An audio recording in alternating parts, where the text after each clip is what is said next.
Hey everybody, welcome to this video. Following on from yesterday's video where I broke down what it meant to write a piece of work that was convincing, today we're going to look at how to write something that is compelling. If you're not aware, what we're looking at is the 2017 onwards AQA GCSE English Language Paper 1 Question 5. And we're looking at what is it that you need to do to get the highest marks. Yesterday we looked at how to write convincing piece of descriptive writing or narrative writing, today compelling. So once again, compelling has two definitions. Number two here is the most important for us, having a powerful and irresistible effect, requiring acute admiration, attention or respect. Now this word compelling is in the highest mark band of the mark scheme for question 5, and you can see why, can't you? Because if you're going to achieve that highest band, the examiner needs to read your descriptive writing or read your narrative writing and actually admire it and find it irresistible, that you want to read on. So compelling really means it compels you, it forces you to read on. Now again, this is a word that seems to make more sense with the paper 2 question 5 when it's about persuading and arguing, because to be compelling would be, when I read your piece of persuasive writing, I am persuaded.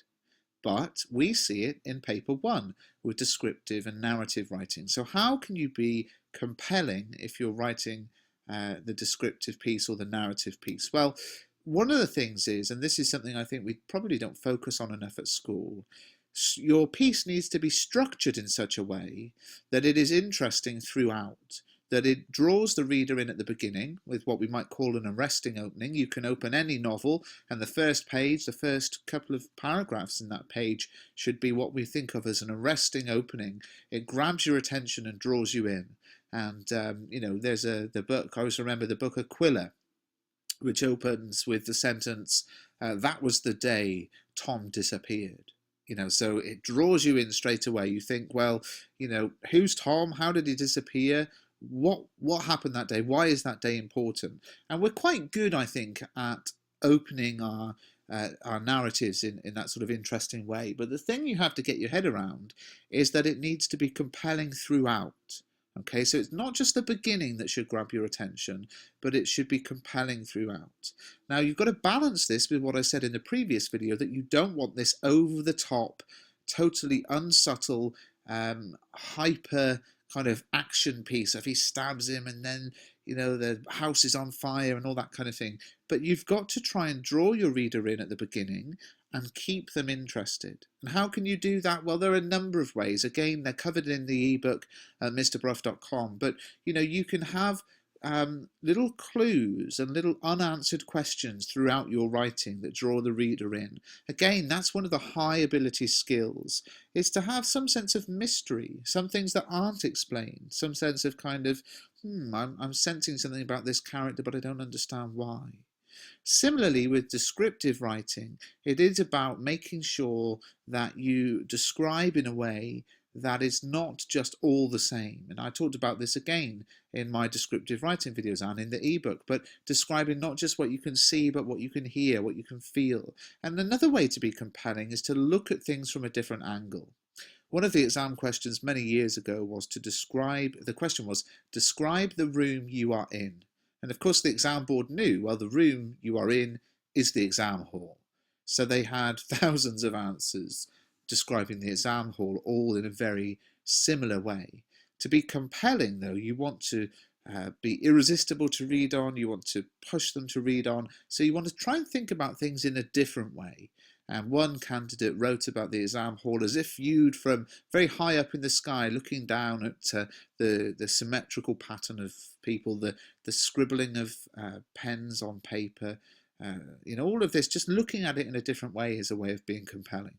Because one of the things you have to realize, guys, and I don't think we focus on it enough, is thousands of people are taking this exam. Thousands of people are answering the same questions. Your examiner is probably a teacher, maybe a retired teacher. They come home from work and they're going to mark 20 papers and 20 people are answering the same question. If yours is going to be compelling, it's got to be slightly different, looking at the topic from a different angle. And one of the ways to do that is to describe the senses.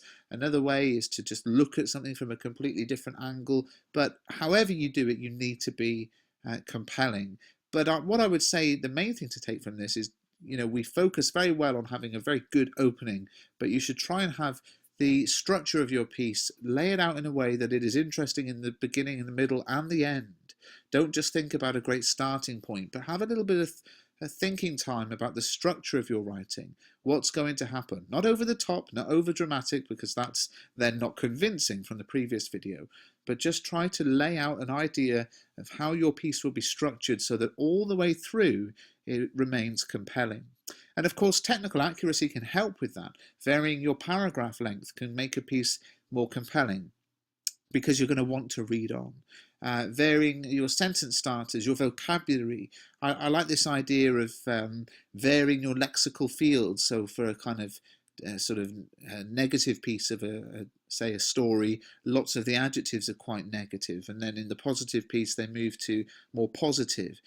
Maybe you have lots of religious words in one paragraph to sort of symbolize the move to positivity, whatever it is. But you've got to think about the fact, not only do I want to grab their attention at the beginning, I want to keep it and keep them interested as well.